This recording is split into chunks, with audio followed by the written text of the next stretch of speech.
world. Okay, welcome back to episode 3 of Old Fashioned Marketing with Raja Walia. And did you forget my name? No, I was making a dramatic pause. How dare you? Of course I didn't forget your name. It's right here. And Andrea Lechner-Becker.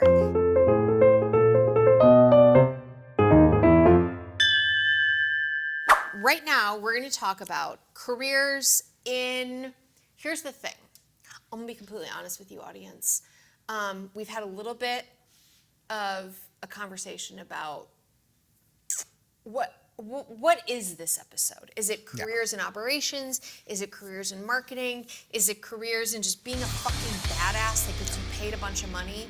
So we're not exactly sure. But I think one of the things that might be helpful to start, because operations, it didn't exist when I was in school, marketing operations, that concept. But even today, distinguishing between marketing operations, revenue operations, sales operations, customers, like go-to-market operations is this fucking new thing that is happening. And so one of the things that I'm the most curious about, because marketing operations wasn't a job title. Yeah. That I or a thing. No, that I ever applied to, that I ever really even self-identified as. We were marketing, marketing service managers or something. Yeah. Like yeah. This idea of marketing operations didn't occur to me, and so I never considered myself sales operations. Although as I learned what sales operations professionals did, I was like, oh, you're sales enablement. I've done that, but I didn't think I was sales ops. Yeah. And then this idea of revenue operations came into my literally knowledge of the universe in 2018. And the way that I was introduced to it is not the way that other people explain it. So I just feel like all of these operations titles kind of, everyone's trying to figure them out. Nobody's right or wrong. I just think there's analytics operations now. Oh my God. Which so is like this is what I'm saying. Is like people are trying to figure out what the jobs of tomorrow are, what the jobs of today are. So I'd love to get your perspective on just like, what is the definition of these jobs today? If you like, where do people start? How do they get experience? Where do they grow? What is the situation from your perspective? Yeah. So there's a few things, right? There's a few things to unpack. Like, revenue operations is definitely something that is down the line. Like, anyone who starts as revenue operations without having a background in sales or marketing operations is not going to be successful in that role, generally because revenue operations oversees the entire thing. It talks about how do we enable sales, what is sales operational efficiencies, what is marketing operational efficiency. What does sales need? What does sales need? What does marketing need? What are they doing? And then also one particular thing about RevOps, and the reason that it was started in 2018, very initially, and then maybe it started before. That's just when I learned about it. I was like, what the fuck is this? I personally think it started in like 2021, right? Like, no one knows when it started or when it was dubbed RevOps or revenue operations. What else is like that? Yeah. Like, you can't figure out the actual. Who started it? Yeah. But like with revenue operations, it also takes into account customer success, because for the longest part in our operations careers, we talked about marketing to sales handoff, sales and marketing alignment. Well, now there's so much tech and there's so much market share that you have to pretty much steal and pry away from other companies. Now you have to talk about customer success, and you have to talk about customer onboarding. When I was going to school, what we learned in all of our Harvard Business Reviews was that you focus on lifetime customer value. Yeah. And then I got into actual B2B marketing, and everyone just focused on fucking new logos. Holy shit. New logos. Nobody tracked what the lifetime value of a customer was. Nobody profiled the best actual customers. These kinds of companies stay with us for the longest period of time because everything is so short-lived in SaaS. New business. So I had this entire debate, whatever it is, about new business versus existing business. And I always said existing business is way more important than new business, because existing business has that special word, which is repeatable. You know how much of your people love you enough to keep buying whatever your product is or buy more of it. And the thing that I think a lot of people who've never run a business before misunderstand or underestimate the importance of is if these people have already written you a check, You're gonna fuck it up. they're gold. Yeah. Oh, they're gold though. You know what I mean? Like trying to find more people that are gonna probably not pay their fucking bill is insane. Like if you have a company who is already paying you the money, like please just take care of them. Yeah. For the love of God. We've had a client, so like 5 years ago, when we had different packages, obviously rates change, prices change, and all the other stuff. It's a fluid situation. Yeah, whatever it Yep. is. But we've had a customer for, I believe, the entirety of the 4.5 to 5 years since GNW. Like when I was a consultant. They call you legacy. Yeah, legacy. And they've been grandfathered into. Oh. Pretty much, we haven't changed anything that they like. They also call you grandpa. Yeah, we haven't changed their price point. Yeah. We haven't changed what we do for them. Yeah. And they, every single year and every single month, they are 10 days before their net 30 invoice, which is you have 30 days to pay. Right. They pay in 20 days every single fucking time. Lovely customer. Amazing. Amazing. Yes. Why would we ever want to fuck with them? More right? of those. And I think that is your ideal. Like when people talk about ICP, it's always like at the start, and I'm like, no. On lifetime value, that's your ICP. Not annual, not ACV, because the thing with lifetime value customers and account like ACV is that accounts will change, people will go, but a lifetime value of a customer is based off on the entirety of you as a business. And people don't understand that. Right? I know. It's crazy. But so we're saying that like the LTV concept is not a marketing ops or a sales ops person, it's more rev ops, right? And that's why, in my opinion, RevOps was created. Because once people realize that you can only... But they have to do that job. But they have to do and understand that job. And in order to be good at that job, like if you ever apply for a RevOps position and then you want like the success metric to be successful in that position, I feel like would be very lackluster right out of college. Like you would have to be in marketing. To your point. You have to be in sales, right? You have to understand what marketing does, what sales does, and you combine those, and that's where revenue operations is. And I would probably say that sales is probably not ready to hold a revenue operations position. There are more marketers that are ready for it. Why? Because as we were coming up kind of, in the space, is that not only did you need to know marketing, but you needed to know marketing to sales handoff and how do you enable sales in order to do their job better. And that is sales operations. Sales operations is the idea that what is it that sales needs in order to sell deals. Now, there is a personality, there's a calling, there's a lot of stuff that sales does. There's a personality matrix to what makes a successful salesperson. However, what backs that up is all of the data that marketing pushes. And without that data, you cannot have a conversation with someone. It's just damn near fucking impossible. Yeah. Unless you're selling weed. Unless you're what? Sorry. I'm sorry. What was that? I think I might have missed that. I said unless you're selling weed. Yeah. Is that what that was? Correct. Yeah. Father of three? Yeah. Okay. I'm not saying that I deal. I'm just. Okay. I mean, listen. There's nothing wrong. It's legal in most parts of the country, and I'm just saying you have to have a product that sells itself. Oh, okay. Right? All right. Okay. I'm just saying, that was my relationship. Like you have to have a product that sells itself. Thank you for explaining yourself. Yeah. Yes, that makes sense. Okay.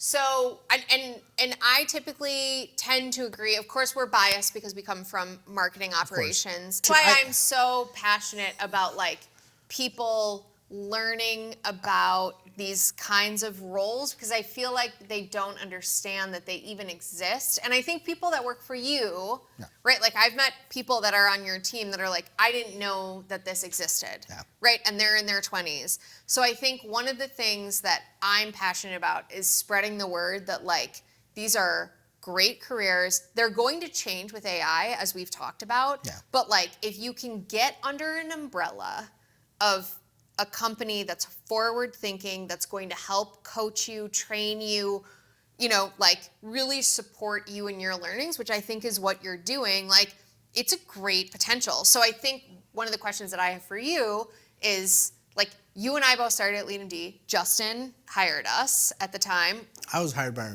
Mr. Macias. Which, sure.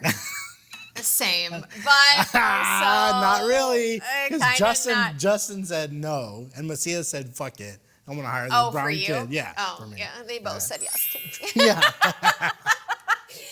So they were like, "Oh, what did she do? Sell dog art before and Suns tickets? Yeah. Sounds amazing."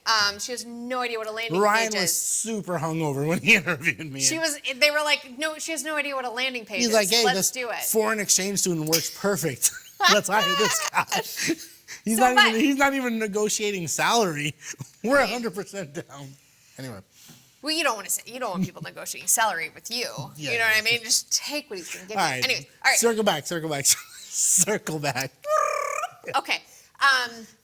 The point being, so I think what's interesting is that now you are in a position of hiring people for your team, and I think what folks would be interested in is, like, what is the difference, right? Like, how do they make the decision to go as an in-house operations person versus becoming a consultant with you versus, like we kind of talked about in episode 1, this idea of like people becoming independent consultants, ICs, like how do you think people should be, or what advice would you give to people trying to make this decision of where they should go next in their career?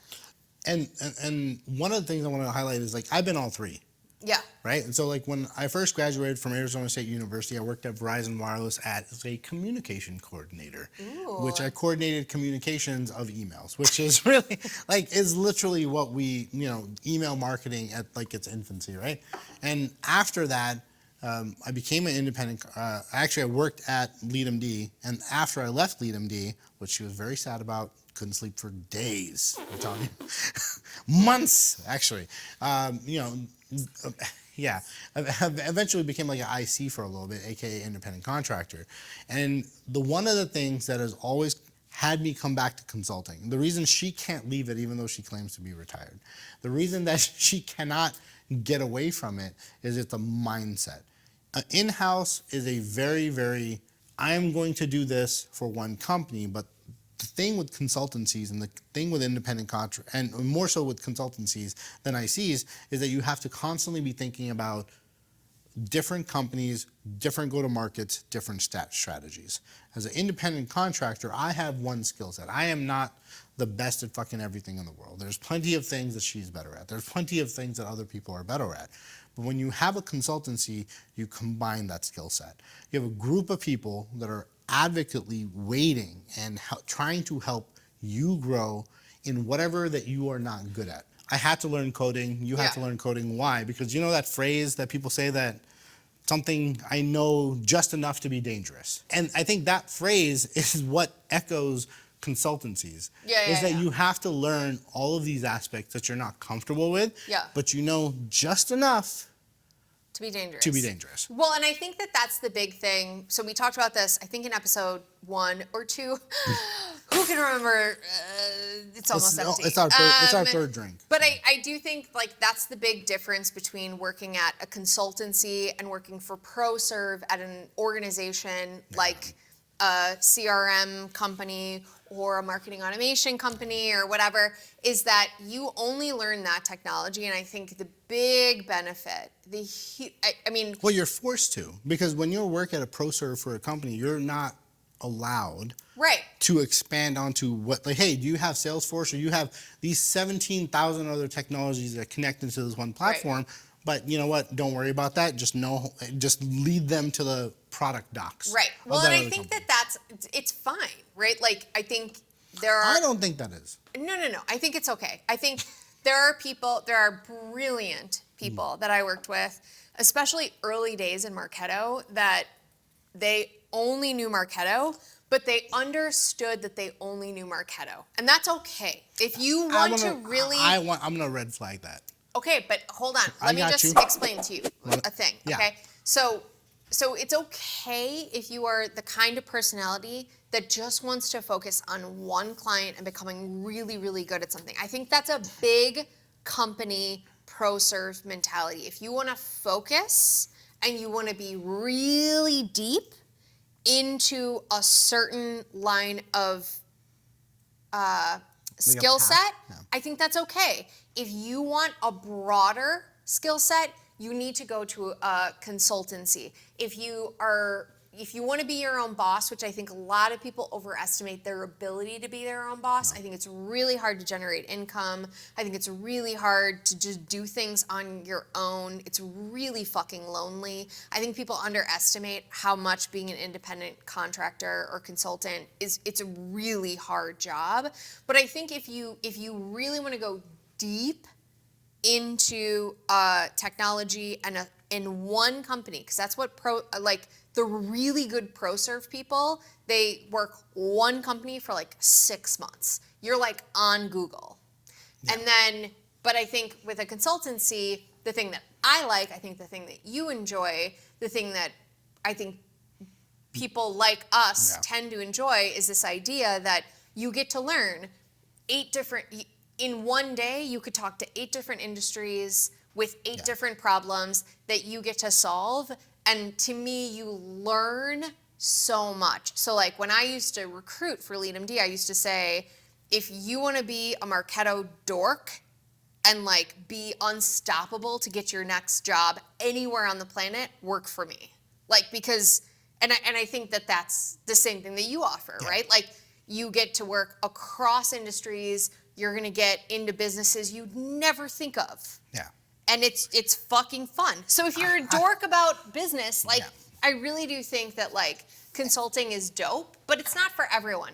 I don't think everyone enjoys that, which is why I say that I do think that being in ProServe at one organization it's not a bad choice. It's just different personality types. You got to understand yourself, what you want to get into, and then I think pick something that fits. Yeah.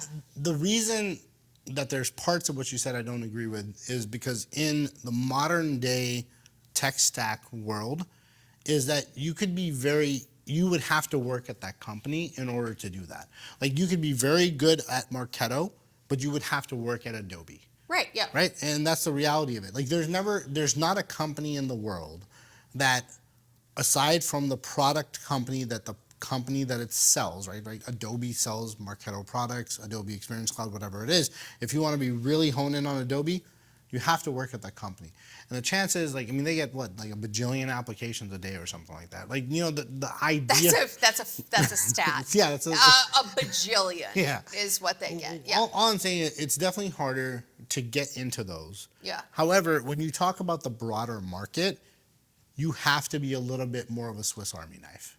Yeah. You have to know a little bit about everything in order to combine all that together. And with consultancies, very specifically, you have to be very skilled at all of those things, and you have to learn all of those things. Well, and I think that that's like a big thing that we kind of hit on episode 2, which is this idea of like the difference between hiring and it's shocking to me the amount of people, the amount of CMOs that will go and hire the actual technology company's ProServe to do their implementation. I'm like, why are you doing that? Like, I actually hope that if this series does one thing, it is convince people that is the fucking wrong thing to do.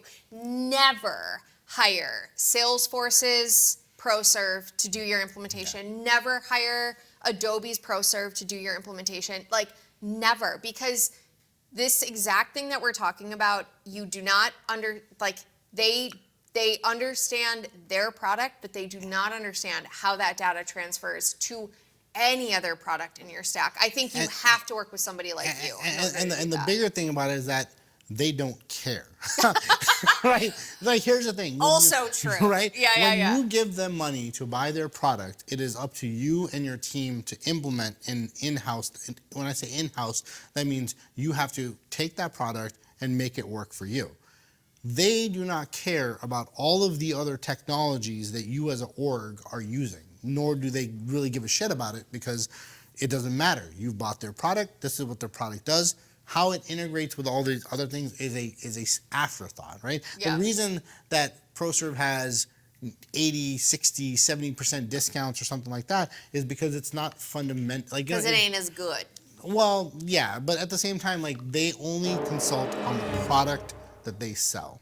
And if Yeah. you want a ecosystem, and we use that word too heavily, to work, and you want people to understand why and all of those things, then you have to deal with a professional. Like, you just have to deal with, like, a professional consulting company that has done it before. Yeah. And that's not a hard sell. I'm not saying, like, use me. I'm just saying use a fucking consulting company. And not like a big, like, not a big, Like, not like, yeah, not the top three. Yeah. Like people that really understand the technology. And I think that though is the important thing about people looking for these jobs is like, I didn't know consultancies that did this even existed when I was 27 and I got the job at Lead MD. I don't think they did though. I think again, Maybe. I feel like we were, and this is where I always go on these tangents about like the modern day marketer and as they're growing up is when we were growing up in like the marketing tech stack world is that we had the ability to make mistakes because no one knew what the fuck was going on. Yeah. And nowadays, what ends up happening is that you're just expected to know because the technology's been around so much that you don't have like I feel like the modern day marketer and the marketers that are up and coming are under scrutiny because, well, this technology has been around for 10 years. You're a Marketo certified expert. You understand when we first started, like there was no certification exam, right? No. Right, like we helped develop what the first. Do you remember when we tried to? Oh no, go ahead. No. I want you to finish that story. Yeah, Actually, that's good. Sorry. So I was saying is like when Marketo very specifically was first around, we were the pilot program of the certification program that is now dubbed as the minimum requirements to get a job. Like you want a Marketo job, you better be MCE. What does that mean? There is 100 iterations of it. And when we first started, we had to walk through like the company asking us questions. Hey, when we talk about smart campaign and light bulbs, should we use this? Right. Should we use this verbiage? Yeah. Does that make sense to us? So just know like these certification programs, you can be very good at them, but it doesn't necessarily mean that it translates into like functional use cases. Yeah. So if somebody is like, because these careers are still super lucrative. I do think AI is going to change a lot of the scenario, but like if people want to get into them, because like, you know that LeadMD was very focused on educating, because again, I'm super passionate about people being able to find really high quality jobs with great companies that treat you with respect. Like I've always seen marketing operations as this place where people can have a really big impact on companies. But like, what do you suggest to people these days? Like if you want to get into it, what do people do? I can only tell you from my experience, is when we hire, when I hire actually very particularly, what I look for a candidate is that do they have the ability, like are they inquisitive? Right? Okay. And that is not a technical skill set because I can teach you tech. I can teach tech all day and That's day what I out, think. I think right? it's very simple, and especially just the amount that, I mean, you're not talking about people that didn't grow up with computers and iPads. Yeah. You know, like you can learn. I mean, Marketo, all these systems are not hard. They're if this then that systems. Like and half it's the not time, hard, but inquisitive-ness is hard to pick up. And half the time, I don't know half the shit that the Gen Z population is saying in our Slack chat. I have no idea what fucking words they're using. I have to Google half the shit that they're fucking saying. Yeah. Emoji. Yeah, no, I mean like I learned skibbity the other day. I'm sorry, what? Skibbity. It's like in the context of marketing technology, someone asked like, oh, like do you know why like smart list or some shit wasn't running? And I was like, oh, did you look at like the Boolean logic? And they're like, oh, skibbity, that's what it was. I'm like, what the fuck does that mean? Like, but all I'm saying is like the next. All I'm saying is, what are you saying? No, I'm just kidding. Well, is the next generation of marketers really need to look at who you're learning from. And I think that's a very, very pivotal thing that a lot of people kind of fail at is that, you know, every single person that works at G&W Consulting they've been around for about 2.5 to 3 years of their experience, right? Yeah. If not longer.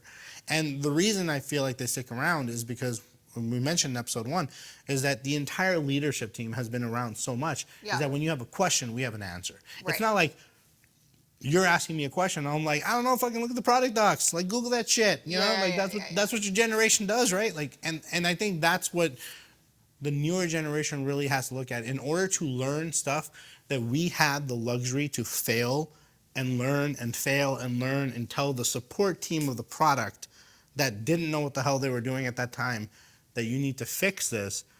You need to look at leadership in a sense of not just, hey, this is a title, but what do you know? Like from a knowledge perspective, like what do you actually know about the product enough so I can learn that as well? Well, and the thing that I'm going to wrap up this episode with is this idea of like, in this age of ever increasing AI, I think actually how people should be trying to figure out where they should invest their time, where you should go get a job, who you can learn from, is all about the people. Yeah. Right? Like, if you can get a CEO like you who gives a fuck about his people, wants them to learn, wants them to grow, wants them to advance in their career, wants to make them fucking millionaires one day, like I think that is the thing that I learned at LeadMD. Like, Justin believed in all of us to basically be better than everyone else,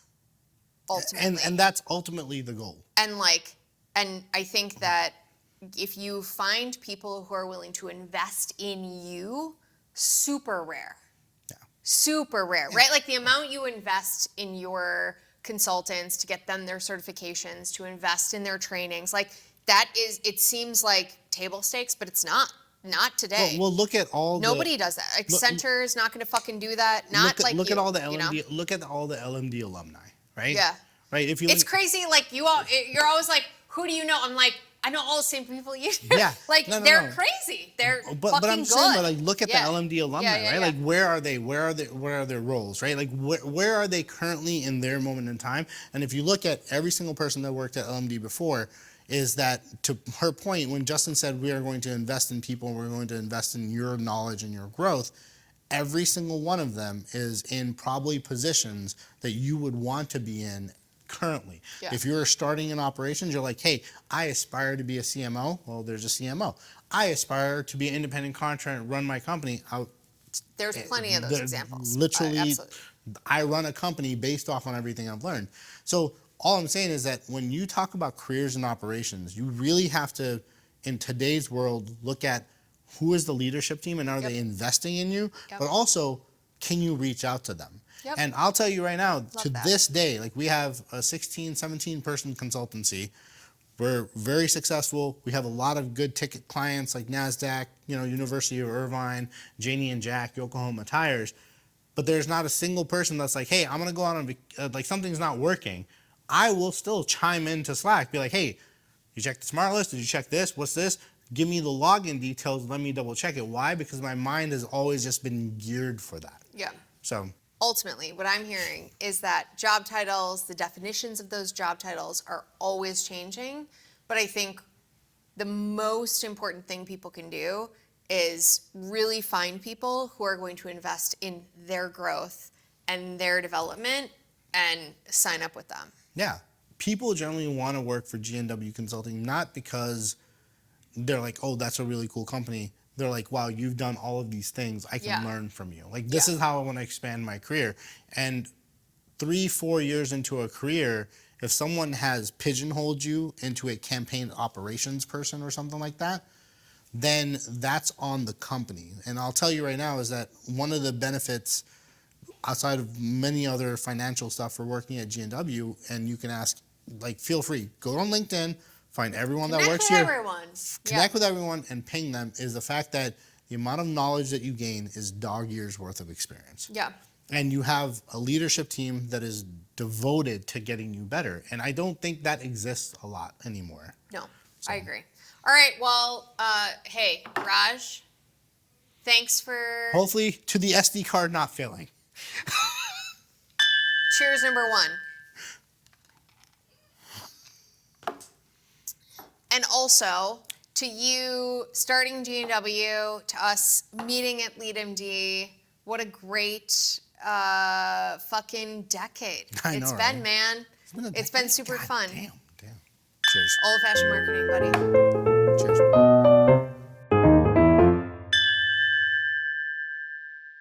The term and the phrase that people use a lot is, oh, I can do coding, but you know, I know what I know. What the fuck, man? Goddamn it! What the fuck's that phrase that people say?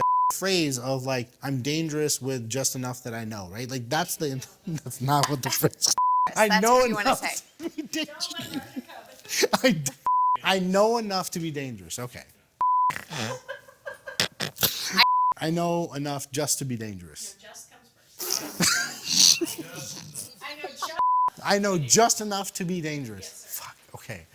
So when I worked at LeadMD, I had to learn coding. Yeah. And that's what I think develops the current phrase of God damn it. What the?